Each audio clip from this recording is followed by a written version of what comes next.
warahmatullahi wabarakatuh. Bertemu lagi dengan saya Ibu Tiwi pada mata pelajaran matematika. Nah, sebelum memulai mata pelajaran matematika, mari bersama-sama kita membaca doa dulu ya.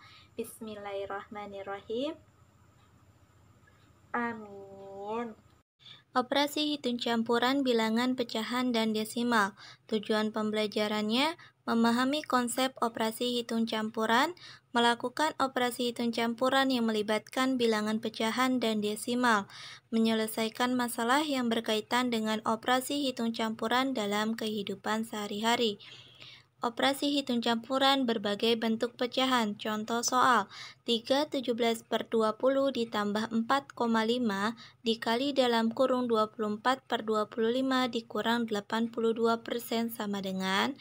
Cara penyelesaiannya, maka kalian ubah dulu menjadi kepecahan biasa, yaitu 3/17/20 sama dengan 77/20, 4,5 sama dengan 45/10, 82% sama dengan 82/100.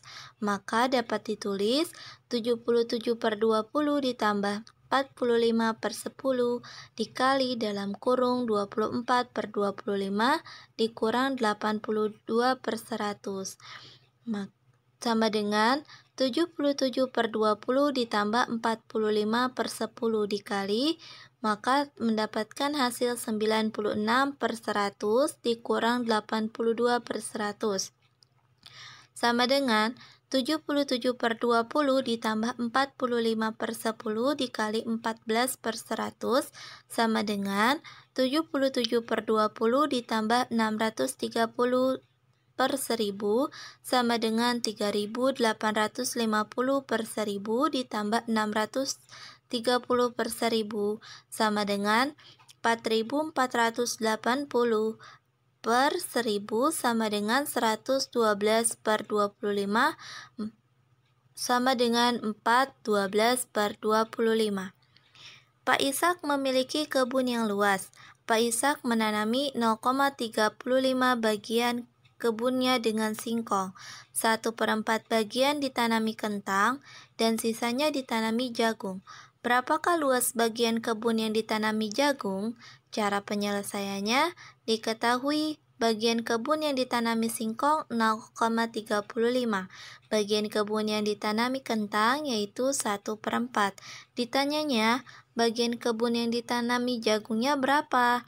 Maka cara penyelesaiannya, bagian kebun yang ditanami jagung sama dengan 1 dikurang dalam kurung 0,35 ditambah 1/4 sama dengan 1 dikurang dalam kurung 0,35 ditambah 0,25 sama dengan 1 dikurang 0,6 sama dengan 0,4. Jadi, bagian kebun yang ditanami jagung adalah 0,4 bagian. Sifat-sifat operasi hitung pecahan dan desimal. Yang pertama ada sifat komutatif atau pertukaran. Yang kedua ada sifat asosiatif atau pengelompokan. Yang ketiga ada sifat distributif atau penyebaran. Sifat komutatif atau pertukaran. Dia mempunyai rumus A ditambah B sama dengan B ditambah A, atau A dikali B sama dengan B dikali A.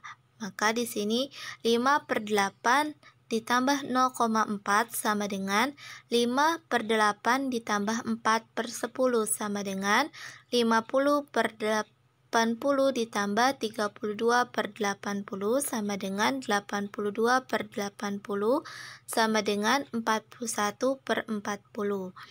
0,4 ditambah 5/8 sama dengan 4/10 ditambah 5/8 sama dengan 32/80 ditambah 50/80 sama dengan 82/80 sama dengan 41/40. Ternyata 5/8 ditambah 0,4 sama dengan 0,4 ditambah 5/8. Sifat asosiatif atau pengelompokan. Rumus yang harus diingat, dalam kurung A plus B ditambah C sama dengan A plus dalam kurung B plus C, atau dalam kurung A dikali B dikali C sama dengan A dikali dalam kurung B dikali C. Yaitu contoh soal 3 dalam kurung 3,4 ditambah 7,1 ditambah 24,2 sama dengan 10,5 ditambah 24,2 sama dengan 34,7. 3,4 ditambah dalam kurung 7,1 ditambah 24,2 sama dengan 3,4 ditambah 31,3 sama dengan 34,7. Ternyata dalam kurung 3,4 ditambah 7,1 ditambah 24,2 sama dengan 3,4 ditambah dalam kurung 7,1 ditambah 24,2.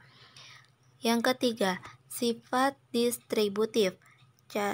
Rumusnya adalah A dikali dalam kurung B plus C sama dengan dalam kurung A dikali B ditambah dalam kurung A dikali C, atau A dikali dalam kurung B dikurang C sama dengan dalam kurung A dikali B dikurang A dalam kurung A dikali C. Contoh soalnya, 1/4 dikali dalam kurung 3,8 ditambah 2,2 sama dengan 1/4 dikali 6,0 sama dengan 1,5.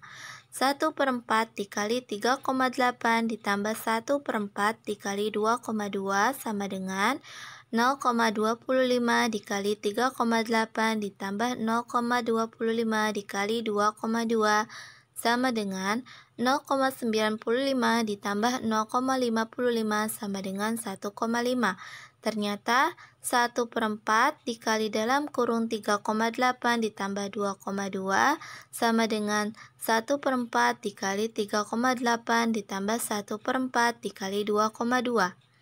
Contoh soal 4,14 ditambah 2,81 ditambah 3,86. Maka kita dapat menyelesaikan dengan cara sifat komutatif. 4,14 ditambah 2,81 ditambah 3,86 sama dengan 4,14 ditambah 3,86 ditambah 2,81 sama dengan 8,00 ditambah 2,81 sama dengan 10,81. 0,16 dikali 7/13 ditambah 0,16 dikali 6/13 sama dengan, maka kita dapat menyelesaikannya dengan cara sifat distributif. 0,16 dikali 7/13 ditambah 0,16 dikali 6/13 sama dengan 0,16 dikali dalam kurung 7/13 ditambah 6/13 sama dengan 0,16 dikali 1 sama dengan 0,16.